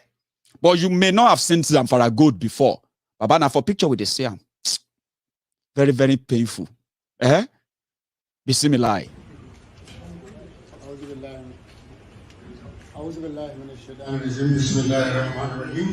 Gentlemen of the press, good afternoon. I welcome you to this briefing, which is organized to inform our fellow compatriots in the country and the world at large about a strategic decision by my administration to establish a gold reserve for Zamfara State. This strategic decision is part of the effort to prop up the economy of the state and guarantee the economic and social well-being of our people now and in the future. It is also the first of its kind by any state in the Federation. For a start, we have purchased 31 kilograms, not grams, kilograms of gold, wholly mined and refined by our artisanal miners. We will subsequently continue to buy gold from our local miners so as to gradually improve the reserve. The precious metal will be deposited in a designated bank. Even though our state, like other states of the Federation, is grappling with competing demand from the public and the resource at our... I just want you to see what the gold look like, okay? And as Zamfara Gold, make all of you know they look like, say, oh, well, see gold. See, which, you better close your eyes if you are from the southern Nigeria. Which see gold? They are drilling many of those same gold. They are drilling them in every part of southern Nigeria. Many of you don't even know. But you see that Zamfara Gold. Now Zamfara Gold. Oh. Now the same Zamfara where they are killing farmers because they believe that there is gold under their farm, under the thing. They kill them. They start digging. The Zamfara governor says they will buy. They buy 31 kilogram. So now 31 kilogram or 35 gigagram, it doesn't really matter. But stop saying, oh, see gold, see gold. I want to go on and on and on because there's something I also want to tell you too. But if I say my time has run out, I actually just use everything. I'm so sorry I didn't give room for every of you to come in and add yours, right? But let me tell you something. I was telling you the story of the attack on Justice Odili's house in Abuja. If you watch my previous video, you probably will catch up on that, but maybe I'll find another time to really dwell on this. But do you want to see what it looked like when the Nigerian, when this is a crazy story, right? Somebody wrote a petition and he sent the petition to the police. And in the petition, he said there's a particular house called House 7, Imo Street or Imo Road, somewhere in Abuja. And on record, people where they live for that place, they are judges. It's like judges' quarters and all of you. So somebody wrote a petition, Umaru something, Aliyu something, right? And he sent the petition to the police that he suspects some illegal movement, illegal activities in that house, House 7. The police, in their own way, according to them, they now approach the court, a magistrate court. They are talking about the Supreme Court jurist, the number 2 person to become the Chief Justice of Nigeria if anything happened to the current one, Tanko Technicality. And you know the cabal that brought Tanko Technicality 3 years ago. They know that Tanko Technicality will retire in 2023. And according to them, it's too slow for what they have in plan. They need to move him out. So they went to magistrate court and lied to magistrate court that Attorney General's office make a request that the police should go to that house and investigate what was going on there. House 7. The magistrate judge or justice or whatever just approved a warrant, search warrant for house 7. But when the police and their gang, when they with their face mask, DSS and co, when they got to the streets, they didn't go to house 7. They went straight to house 9. Guess who is living in house 9? Mary Odili, Justice Mary Odili, the next person to tackle technicality. There is already ongoing move to remove tackle technicality before 2023. But there's a problem. If they do it now, yeah, Mary Odili will have to be the next Chief Justice of Nigeria. They won't accept that. That will never work for what they plan to do in 2023. Trust me, they need somebody from their part who is ready to make sure that all the jurists in the Supreme Court, they will give the final, even if you take any case down there. So Mary Odili has to go, like Water or Noggin. Allegation of corruption, first attack their house, arrest people there, then tomorrow morning begin the media war, and Mary Odili will have to be forced to resign. Do you get what I mean now? Once she resign and leave, they can easily just get somebody who will be the next, who is a Fulani one anyway. Promote that person, and that will be the Chief Justice of Nigeria. Then the team is ready for 2023. They have declared state of emergency in Eastern Nigeria without telling you. So they need somebody from that Supreme Court when the Okasala will begin to burst. And Mary Odili can never be that. Let me show you what happened when they went to her house. It's too dark, but manage them. They listen to the sound.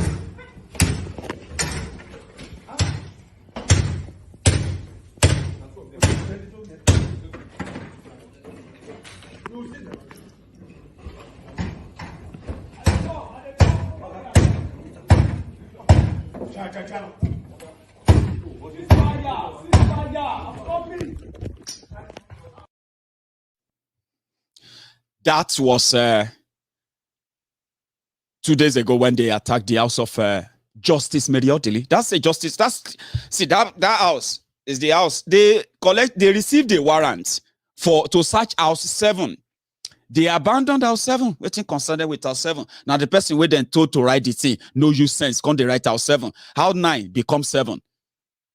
They know what they wanted. It is that house, intimidator, grabber, and all of that because, number one, she is the wife of the former governor of Rivers State, Peter Odili. Right? And Peter Odili, I don't know if he's still in PDP or he's already joined their APC. For some reason, right? They can't just let the wife become the Chief Justice. Meanwhile, she's going to retire next year. She's going to retire in May. So it's like 6 months away. 6 months for this terrorist in power in Nigeria. It's like 6 years. They can't wait. That's why they put that stunt. Maybe now that they have realized that, oh boy, this was a mistake. Oh, we shouldn't have done it. Malami has denied. EFCC denied. Police denied. The magistrate court judge that gave the search warrant apologized and said it was misled. Now, they want to make it look like it never happened. No, it didn't happen. Now, maybe they will now have to wait for Mary Odili to retire in May 2022 before they remove Tanko technicality. Right today's days down. We'll talk more about it next time. Let me go to bed because I also have a work tomorrow. Our time has changed. So whenever I say 9 p.m. now, just know that it is going to be 10 p.m. in Nigerian time, which means you should also adjust your time. In the UK now, we are now 1 hour behind you, which means you are now 1 hour ahead of us. If you are using Nigerian time to check on if Maiyegun is going to be live every 9 p.m., change that time to 10 p.m. now if you are watching me from Nigeria. Or else, you probably are going to miss out on this many times, okay? But again, my friends on YouTube, before you go, my friends on Facebook, if you haven't really followed me on YouTube, subscribe, right? I think you should do. If you have Gmail, you have Google. Do you know that? All you have to do is what? Once you have Gmail account, sign in into YouTube, okay?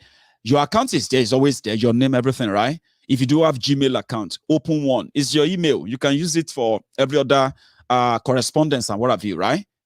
Go on to YouTube. Subscribe on Maiyegun Politico. Set up the notification, okay? And then I'm going to see you some other time. Until then, give me that like under that video. I'll see you again, and good night.